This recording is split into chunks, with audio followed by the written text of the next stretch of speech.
अपनी अपनी यादें ताजा कीजिए, नए सुख। वह भी क्या जमाना था, वह भी क्या जमाना था जब हमारी कोई भी आंख फटकती थी तो तुरंत ही कोई ना कोई हमारी बात फटकती थी, कोई ना कोई हमारी बात फटकती थी।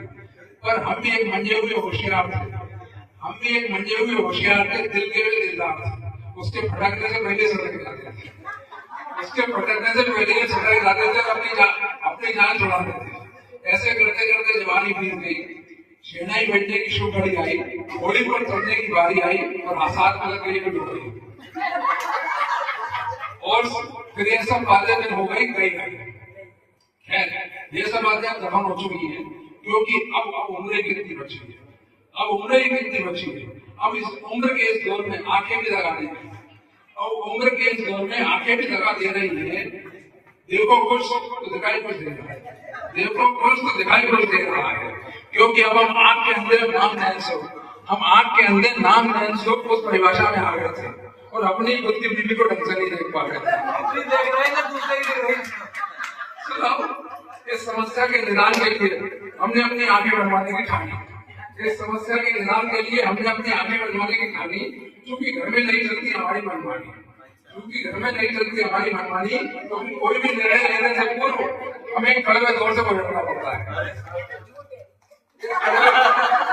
कड़वे दौर से गुजरना पड़ता है, क्योंकि बीवी से बगैर पीछे पड़ता नहीं होता है।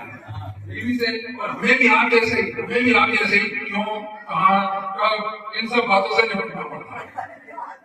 सो हमने अपने कवि का व्यंग्य दिमाग उपयोग में लाने का विचार मन में लाया और झूठे घरवाली को फरमाया। अब सुनिए, आनंद लीजिए, झूठे घरवाली को फरमाए थे भगवान। अब स्वर्ग में जाने के दिन आ गए, अब स्वर्ग में जाने के दिन आ गए हैं। अगर एक ऐसी आंखों से ऊपर गया तो फिर अप्सरा मैं इनका कैसे देख पाऊंगा, ऐसी आंखों से गया तो अप्सरा मैं इनका कैसे देख पाऊंगा। इसलिए मरने से पहले ऑपरेशन करवा लूं, मरने से पहले ऑपरेशन करवा लूं।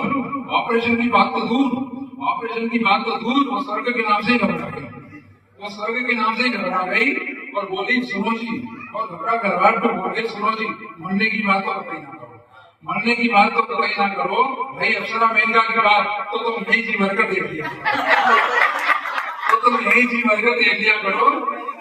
मैं तुम्हें अब नहीं टोकूंगी, और माँ इधर उधर झाँकने में रोकूंगी, नहीं इधर उधर झाँकने में रोकूंगी। बीवी की बातें सुनकर मेरा मन गदगदाया, पर मैंने भी उसे उसी की भाषा में समझाया, कि देखो तुम तो 60 प्लस की पार्टी थी, देखो तुम तो 60 प्लस की पार्टी में सामने बैठे तोमर भाई साहब से लेकर पीछे बैठे हर्षे भाई साहब को अपनी तेज प्रकार आंखों से स्पष्ट देख लेती हो। पर मुझे तो सामने की लाइन में बैठी लता भाभी और भाभी धुंधली नजर आती है, और तो वो पीछे की तरफ बैठी सीमा भाभी और उषा भाभी को इतनी भारी होकर भी नजर नहीं आती।